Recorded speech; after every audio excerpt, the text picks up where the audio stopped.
Bonjour, bienvenue pour ce nouveau chapitre de l'Astroblog. On va faire un petit point sur la situation générale et essayer de comprendre ce qui se passe en ce moment et ce qui se joue euh, au niveau des articulations astrales et au niveau de la nécessité de l'évolution cyclique de l'humanité, de nos sociétés.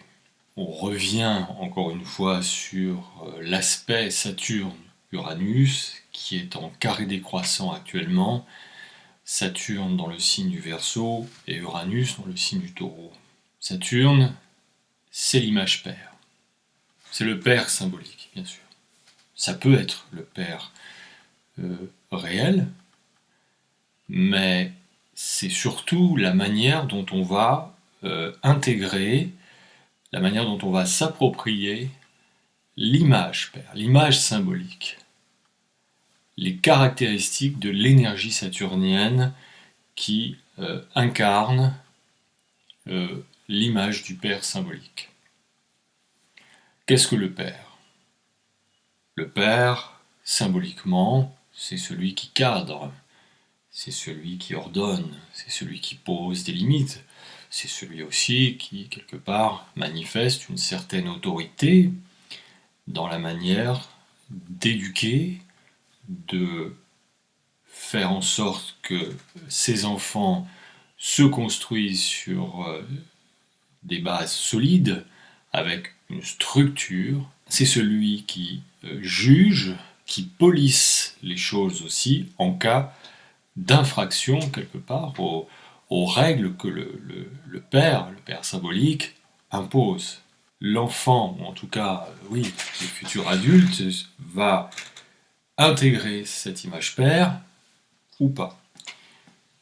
Donc un Saturne dans le zodiaque, on a tous Saturne bien sûr, donc on a tous un rapport avec cette image père.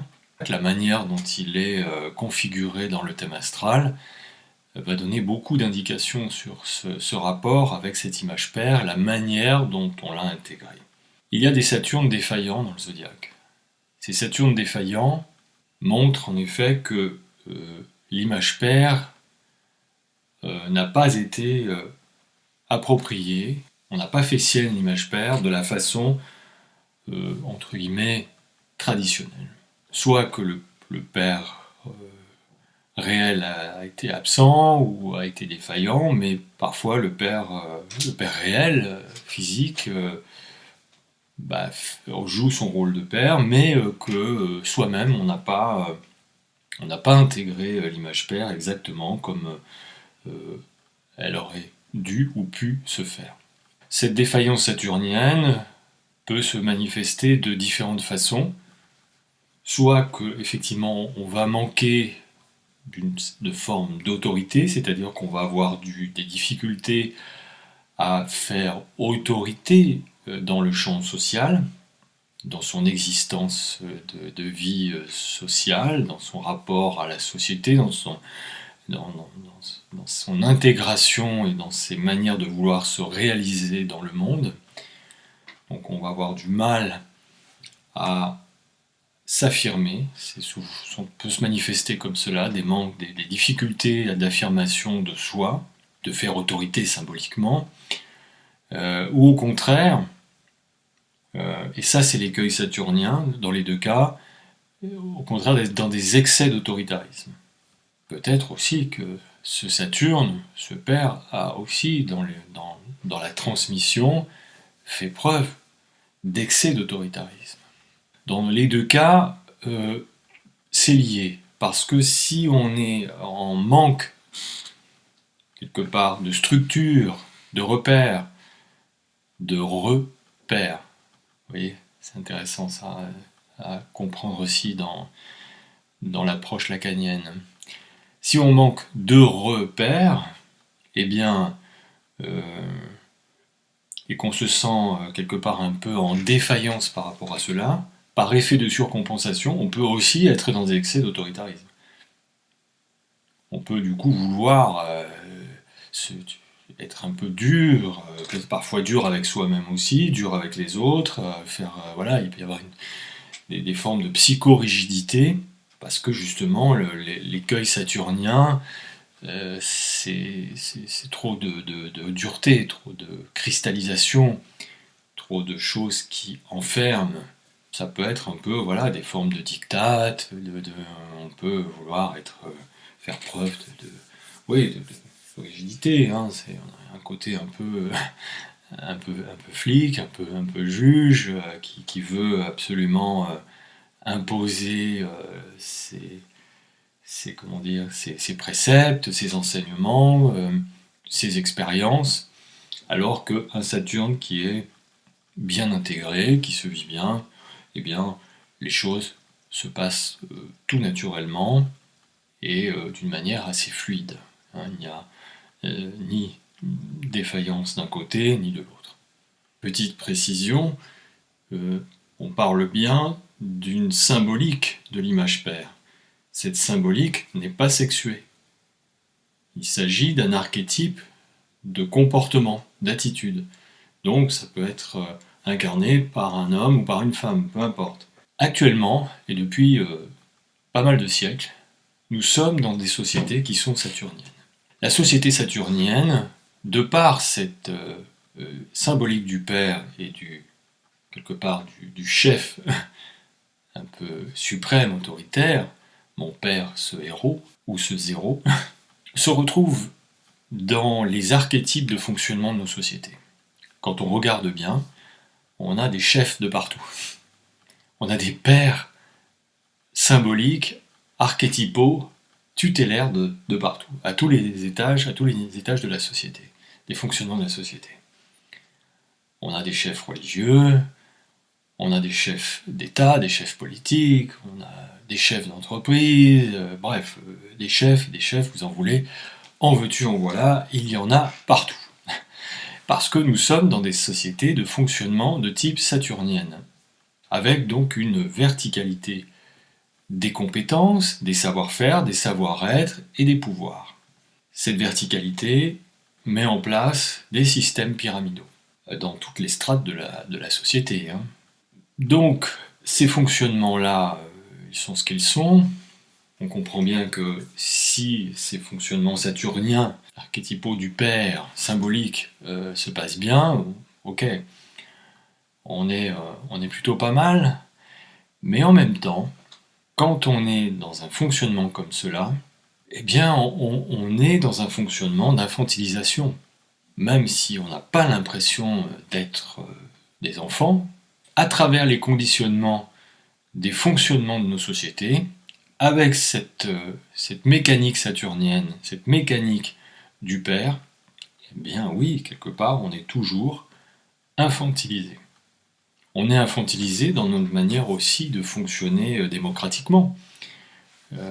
Car le vote, finalement, c'est une manière de déléguer à un chef, à un père symbolique, sa propre autorité, son propre pouvoir. Donc vous voyez, on est vraiment dans des fonctionnements, entre guillemets, patriarcaux. Donc c'est intéressant de rentrer dans des analyses comme celle-ci pour comprendre comment on fonctionne et du coup comment on se comporte aussi à l'intérieur de ces fonctionnements et comment on peut réagir ou surréagir par rapport à cela. De l'autre côté, nous avons Uranus. Et alors lui, Uranus, eh bien c'est le contraire de Saturne. Uranus, c'est un petit peu justement, allez, on va dire l'adolescent, ou la période de l'adolescence, qui va vouloir absolument rejeter cette autorité saturnienne.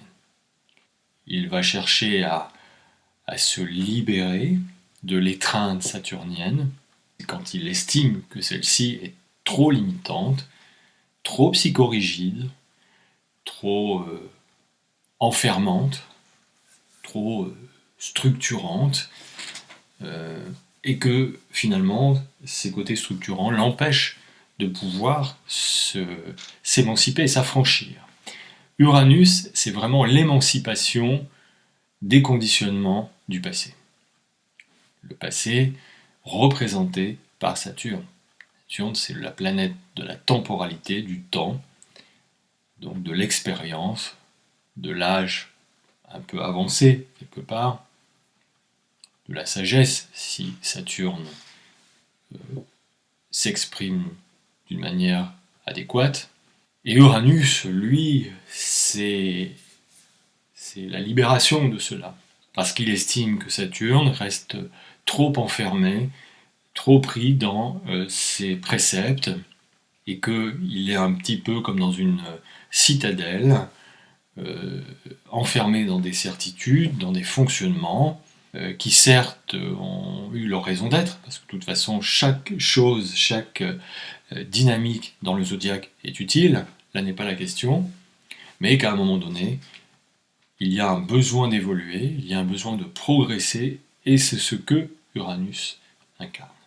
Uranus a ce côté révolutionnaire au sens littéral du terme, c'est-à-dire qu'il estime que la période saturnienne est révolue, et donc il est temps maintenant de progresser. Il est temps de prendre conscience, avant toute chose, que cette période est devenue obsolète, qu'elle est dépassée, et qu'il faut avancer, qu'il faut proposer des nouvelles dynamiques, des nouveaux projets. Donc Uranus est vraiment une dynamique progressiste. L'écueil uranien, parce qu'il y en a, c'est de vouloir se révolter pour se révolter. C'est de faire des caprices d'adolescent, c'est-à-dire être systématiquement dans la contestation, dans la réfutation justement des principes saturniens, simplement pour être dans la réfutation. C'est pas très intéressant ça, c'est un petit peu stérile. Par contre, Uranus qui est dans une proposition nouvelle, c'est-à-dire qui va quelque part tenir compte de l'expérience saturnienne avec tout ce qui est, c'est-à-dire ses parts de succès et aussi ses parts d'erreurs et ses parts d'écueils, sachant finalement que les écueils et les erreurs des uns font les futurs et les progrès des autres. Donc il n'y a jamais rien de négatif là-dedans, même si parfois c'est agaçant et que c'est un peu ankylosant, ce qui est le propre aussi de Saturne, d'ankyloser les choses, d'apesantir, de figer comme ça trop longtemps. Donc Uranus, lui, veut justement ouvrir des brèches dans la citadelle saturnienne pour faire rentrer de nouvelles lumières solaires, de nouvelles perspectives, mais cela peut se faire justement dans une intention de rénovation, de proposer des projets, voilà, d'être dans une force véritablement, et une position un peu avant-gardiste, certes, projective, qui voit à long terme et qui va amener, qui est censé amener de la nouveauté, justement, dans un moment qui peut être trop figé par Saturne. L'écueil saturnien, par ailleurs, eh bien, c'est justement de rester enfermé dans ses certitudes et de refuser systématiquement les propositions uraniennes, d'être dans une dynamique progressiste. C'est un petit peu ce qui se passe en ce moment avec ce carré. Le carré est toujours un moment de tension entre deux planètes. C'est un moment où elles n'arrivent pas à véritablement bien s'entendre. C'est possible, mais ça leur demande de faire énormément d'efforts, parce que le carré représente toujours un défi à relever. C'est un défi très dynamique, bien sûr. Le carré est un aspect vraiment d'action, de force, de possibilité justement de rompre avec des formes d'inertie, des immobilismes là qui durent depuis très longtemps. Le carré, eh bien justement, il a cette possibilité énergétique de rompre avec des schémas qui n'avancent pas, qui bloquent. Donc là, on imagine la force de ces deux planètes en carré, Uranus, la force de progrès, et Saturne, qui représente les forces du passé. Les deux sont utiles, donc tout le défi de ces deux planètes, c'est que Saturne doit sortir de ses cristallisations et de ses psychorigidités, de ces autoritarismes un peu exagérés, de vouloir systématiquement tout contrôler, notamment en ce moment avec sa présence dans le Verseau. Bah oui, Saturne veut contrôler un peu les, les, les masses de gens, les forces de progrès, parce que le Verseau est gouverné par Uranus. Donc il y a effectivement une humanité là ça bouillonne, qui est en attente de changement, qui a besoin de changement. Donc Saturne, là, effectivement actuellement, avec ses caractéristiques de père dans sa toute puissance et dans sa toute autorité, symboliquement bien sûr, bloque. Il a peur de perdre son leadership, Saturne aussi. Par rapport à Uranus, qui est de l'autre côté, lui dit écoute, là c'est bien gentil, mais non, nous, moi j'ai envie d'autre chose, j'ai envie de nouveautés, on ne peut pas rester comme ça figé dans ces choses-là. Regarde l'état des sociétés, l'état du monde. Bref, il y a des interrogations à ce niveau-là. Donc Uranus veut vraiment changer. Donc ce qui est intéressant, c'est que ces deux-là réussissent à s'entendre, que d'un côté, l'expérience saturnienne, plutôt que de se cristalliser, de se rigidifier dedans, au contraire, aide Uranus à avancer vers les futurs. Et Uranus, de son côté, cesse d'être aussi dans une espèce de rébellion infantile et stérile. Uranus par rapport à Saturne, c'est l'horizontalité des compétences, des savoir-faire, des savoir-être et des pouvoirs. C'est tout le contraire de Saturne. C'est-à-dire qu'en même temps, il a besoin justement de la maturité saturnienne pour pouvoir horizontaliser les pouvoirs. Parce que horizontaliser les pouvoirs, ça veut dire que chaque personne, chaque individu devient responsable de la société dans laquelle il est. Et pour être responsable, il faut quand même une certaine maturité. Il s'agit d'être véritablement conscient de ce que l'on est, de ce que nous incarnons, et donc de la part de responsabilité que nous avons dans la société, dans les organisations de société et du monde. Donc ça, c'est très important. Nous devenons avec Uranus véritablement adultes. Cette émancipation, cet affranchissement, cette libération des chaînes de conditionnement appartenant au passé, qui est une forme d'esclavage quelque part par rapport à cette suprématie saturnienne, bien nous adultise véritablement. Nous devenons avec Uranus véritablement adultes, responsables dans la participation, dans notre participation au monde, dans notre participation à l'organisation, aux organisations collectives. Et que chacun prenne sa part là-dedans, dans le fonctionnement du monde, prenne conscience déjà, parce qu'avec Uranus aussi, il est question d'éveil, de prise de conscience, mais vraiment là, high level, quoi, supérieur, pour qu'on se sente impliqué dans la marche du monde. Ce que le monde devient, ou ce qu'il deviendra, c'est nous qui allons faire qu'il devienne de cette façon-là, quel que soit le chemin qu'il prenne. Là, on est dans des phases de nécessité de changement, ça c'est clair. On va, dans les 30 prochaines années, vers des bouleversements sociétaux comme jamais l'humanité en a connu. Parce que nous sommes face à des échéances vitales et qui vont mettre en jeu notre possibilité de survie ou non sur cette planète, à différents niveaux. Donc là, quand on regarde, si vous voulez, les articulations astrales qui sont en présence, avec la présence de Pluton dans le Capricorne, qui va rentrer dans le signe du Verseau en 2024, Pluton va rester 20 ans dans le signe du Verseau, il en sortira en 2044, donc on peut dire là qu'on a à peu près 20-30 ans de grands remaniements et grands bouleversements sociétaux qui vont en passer par différentes phases cycliques assez critiques. Parmi elles, probablement des périodes d'effondrement civilisationnel, ou plus précisément d'effondrement de certains systèmes de nos valeurs de civilisation qui ne seront plus adaptés aux nécessités de progrès et d'évolution des sociétés. En même temps, la nature ayant horreur du vide, des systèmes vont s'effondrer et par un système de vases communicants, d'autres vont pouvoir prendre la place.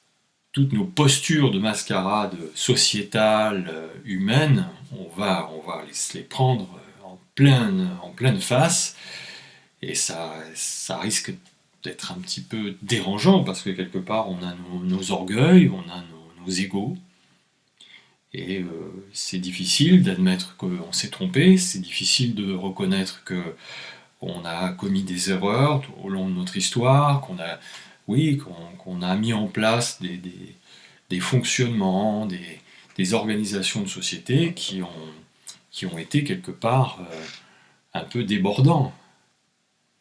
Uranus est dans le signe du Taureau, ne l'oublions pas, le Taureau est gouverné par la planète Vénus. Vénus parle de nos désirs et de nos besoins fondamentaux, le besoin de satisfaire ses envies et ses désirs. Donc quand on est dans des exagérations de ces choses-là, c'est-à-dire qu'on a envie de satisfaire ses désirs et ses besoins d'une manière inconséquente et insatiable, ça s'appelle la cupidité, ça s'appelle la vénalité, ça s'appelle l'avidité. Ça, ce sont les écueils vénusiens. Et on est un peu dans cette période-là de l'histoire. On voit bien qu'on est dans des sociétés d'hyper-consumérisme, d'hyper-productivisme, et qu'il y a des rappels à l'ordre, parce que, on a atteint des acmés dans ces dynamiques-là, qui ne sont plus supportables pour beaucoup de personnes au sein de l'humanité. Le Taureau, c'est le signe du consumérisme, c'est le signe du productivisme, donc on imagine dans ces excès, dans ces travers, l'hyperconsumérisme qui demande de l'hyperproductivisme pour satisfaire les besoins de l'hyperconsumérisme. Là, Uranus vient révolutionner tout cela. Et je dirais aussi, au niveau de la nature, le Taureau représente la terre-mère, la terre nourricière. Donc cet Uranus dans le Taureau va aussi amener beaucoup de changements de paradigme. En tout cas, il nous invite à devoir changer profondément de paradigme dans cette soif illimitée de vouloir satisfaire absolument ses plaisirs, ses désirs, au mépris bien sûr de la raison.